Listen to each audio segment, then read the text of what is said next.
Y Andrés, muy agradecido por el momento, además. Mira, ¿será que el Fondo Monetario estará feliz porque hubo disciplina fiscal en Venezuela en año electoral? Yo creo que el Fondo Monetario no sabe nada desde el año 2004, o sea, porque hay algo que llaman el artículo cuarto, que el presidente Chávez dejó de cumplir más o menos desde entonces. Si no recuerdo mal, entonces son casi 20 años sin información oficial que el Fondo Monetario ya ha recibido. Y en términos de la disciplina, pues lo primero sería la publicación del presupuesto nacional. Y desde el 2016 no tenemos esa publicación, tampoco tenemos nada de PDVSA desde el 2016, que bueno, o era la principal fuente de ingresos de divisas que tenía el gobierno y no la conocemos. Lo que sí podemos notar es una relativa estabilidad de precios y de cambio, que es relativa porque venimos de una hiperinflación, que fue justamente el ejemplo máximo de indisciplina fiscal y financiamiento monetario de nuestra historia, ¿no? O sea, porque haber llegado a una hiperinflación es un récord en la historia de Venezuela.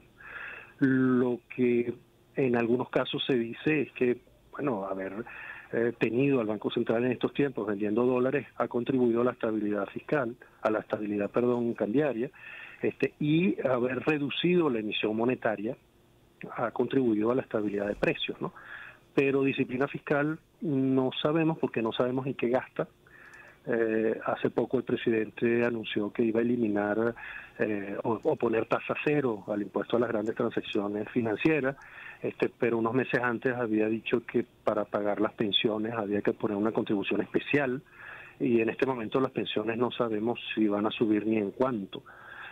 Así que no, disciplina fiscal yo diría que no.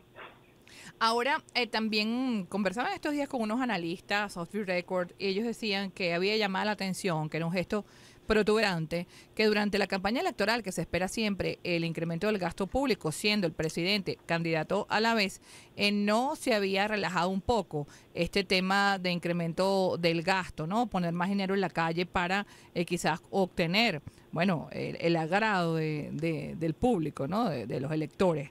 ¿Cómo usted lo evalúa? Yo creo que el experimento de poner bolívares en la calle lo hizo el presidente Maduro en el año 2015, 16, 17. El resultado de la hiperinflación generó una oportunidad para que el gobierno hiciera gastos sin presentar presupuesto, lo que tiene efectos sobre la distribución de la riqueza, ¿no?, en el país, que son desconocidos para nosotros.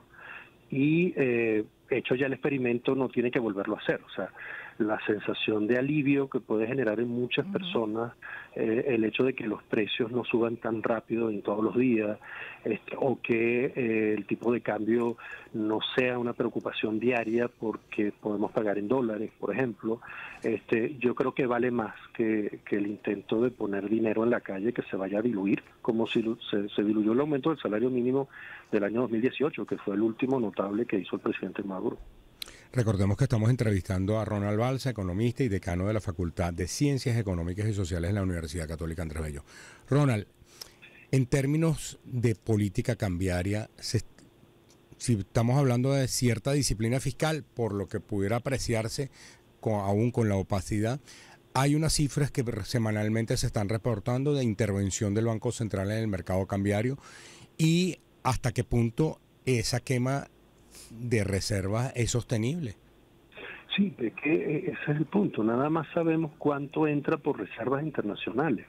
Pero en el tiempo pasado, pues cuando se dio la estabilidad cambiaria, pues parecía que no había reservas que quemar, porque el gobierno decía que tenía problemas con los ingresos de divisas por el bloqueo. Entonces, buena parte de los dólares que pudieron entrar en circulación quizás venían de ahorros de personas que vivían acá, no tanto de remesas, como se dijo en algún tiempo, que generaba el problema de la inexistencia hace algunos años de mecanismos para convertir, para que los dólares entraran sin haber sido convertidos en bolívares previamente, ¿no?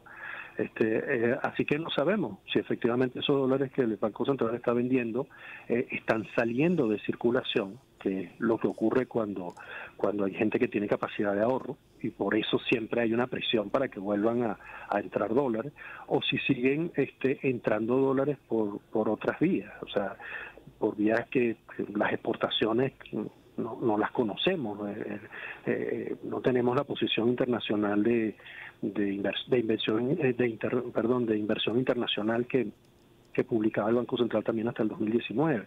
Entonces, pensar que la estabilidad cambiaria se debe únicamente a los dólares que vende el Banco Central nos da una visión muy parcial. Por otro lado, está el hecho de que también está emitiendo menos bolívares de los que emitía antes para financiarse a través de PDVSA. O sea, el Banco Central bajó esa presión en la emisión de bolívares. Y es esa tensión la que hay entre, bueno, si es sostenible o no una sola medida, que es la venta de reservas internacionales. Hay otras medidas para contener la inestabilidad cambiaria y no sabemos si el gobierno también las está utilizando o no. Recordemos que conversamos con Ronald Balsa, economista. Ronald, independientemente cuál sea el resultado electoral, a tu criterio, ¿qué sería lo inminente que debe abordarse de cara a el segundo semestre del año 2024? Bueno, lo primero, publicar toda la información. O sea, me parece insólito que hayamos llegado a la campaña electoral sin tener cifras para hablar del segundo semestre de la economía que no provengan o de fuentes internacionales o de noticias de convenios a los que llega PDVSA o de los aportes que hacen consultoras privadas. Hay que reconocer el trabajo de Econalítica como muy importante, ¿no? Porque para poder hacer cualquier tipo de negociación transparente con inversionistas en cualquier parte del mundo, pues la publicación de las cifras en la página web es un paso esencial para la transparencia en los negocios, ¿no? Y para poder hacer la evaluación de qué hacer con las pensiones, qué hacer con el sistema de seguridad social. ¿Cuántos somos? Yo creo que hay una data importantísima porque hay un rezago del Instituto Nacional de Estadística y del Ministerio de Planificación en el Censo Nacional de Población que debería haberse hecho hace 3 años. Y de la encuesta de hogares, que de 2018 no sabemos cómo estamos distribuidos en términos de empleo, por edad, por educación, por experiencia, por rama de actividad económica. Entonces, cada vez que se dice hay que aumentar el salario como primera medida porque todos estamos en una situación muy difícil, yo diría, no todos estamos en la misma situación igualmente difícil. Y por eso los datos que publicaba el Instituto Nacional de Estadística eran tan importantes, porque a partir de allí uno podía ver qué ramas de actividad económica podían estar atrayendo más trabajo, de distintos niveles de requerimientos tecnológicos y educativos, a dónde debía dirigirse la inversión en salud, por ejemplo, o sea, porque buena parte del empleo en el sistema de hospitales y todo lo que habían sido las misiones desde Barrio Adentro para acá, depende de un personal que se debe formar todos los días y debe coexistir gente de todas las generaciones y deben estar lo suficientemente bien remunerados para trabajar los médicos, las enfermeras, todo el personal de limpieza, o sea, todo el mundo debe trabajar en unas condiciones que sean predecibles y anticipables.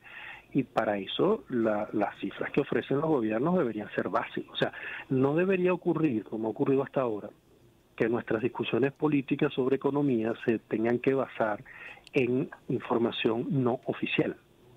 En una democracia es esencial que tengamos acceso a la rendición de cuentas de todos los órganos y entes públicos y que podamos contribuir para ofrecer soluciones alternativas. Bueno, los periodistas, que para mí siempre ha sido muy importante y muy interesante esta conversación de cierre de semestre, cierre de año, pero hace tiempo que me siento como indefenso en el sentido de que no tengo los datos que quisiera tener para dar la opinión que yo quisiera dar. Así es, y el número también de personas que integran una familia, a lo mejor eso cambió en Venezuela, que siempre, ¿cuánto decían? 5.1, la gente se reía porque obviamente no hay un 0.1 de una persona, ¿no? Entre 5 y 6 personas. Pero sí, era como una medida estadística. También, ¿cuántos ingresos había en la casa? Con qué ingresos contaban, la edad de estas personas, quién manejaba la casa. El ENCOVI ha tratado, la encuesta de hogares que hace también la Universidad Católica, una instancia de la Universidad Católica, trata de llenar estos vacíos, pero también sabemos que no tiene la capacidad que puede tener un instituto estadístico a nivel nacional o el propio Banco Central de Venezuela en las cuestiones ya de información macroeconómica. Y qué bueno que nombras el punto, porque una de las intereses de Anissa Freite siempre, cuando presentaba la ENCOVI desde hace varios años, era recordarnos el bono demográfico, o sea, el hecho de que estábamos en un periodo en el que, como la esperanza de vida estaba aumentando, el número de niños nacidos por familia era menor, pues la población en promedio iba envejeciendo, y eso requería que pensáramos en la atención de los adultos mayores. Ay, Con no el nos hablan tema de las nosotros los periodistas migraciones. hoy de ese tema, que tenemos el caso de un colega bastante complicado con eso. No es la primera vez que tenemos un colega en esa situación. Pero bueno, Sí. continúa, Ronald. No, y es que es eso, cada vez tenemos casos cerca que son muy dolorosos, ¿no? Porque además uno puede pensar en los vecinos de los mismos edificios en los que ha habido migración de gente joven. El bono demográfico que planteaba Anissa en las ENCOVI anteriores nos daba como 40 años para hacer ese tipo de ajustes de políticas públicas, y con las migraciones eso se redujo, el número de años se redujo al punto de que tú tienes esa preocupación hoy, y muchos tenemos esa preocupación con algún adulto mayor en situación de debilidad. Y vemos lo que pasa con las pensiones. Entonces, nada más juntar esas dos piezas que hacen tan importante la información disponible. O sea, sabemos que la composición demográfica del país cambió, sabíamos hace tiempo que los adultos mayores iban a requerir atención, sufrimos el problema de las migraciones, y en este momento el sistema de seguridad social no funciona, el gobierno reconoce que las pensiones no sirven, establece un impuesto especial para eso, no sabemos después de 4 meses cómo va a funcionar, y quita el IGTF sin que sepamos con qué lo va a sustituir. Entonces, por eso te digo, Andrés, que la disciplina fiscal yo creo que no es el fuerte del gobierno en estos últimos años, y en estos días tampoco. Bueno, muchísimas gracias a Ronald Balsa, economista, decano de la Facultad de Ciencias Económicas y Sociales de la Universidad Católica Andrés Bello. Vamos con publicidad. Gracias. Vamos con publicidad. Sabemos que valoras esos cambios que sí valen la pena. Por eso Movistar Empresas te brinda la oportunidad de cambiarte algo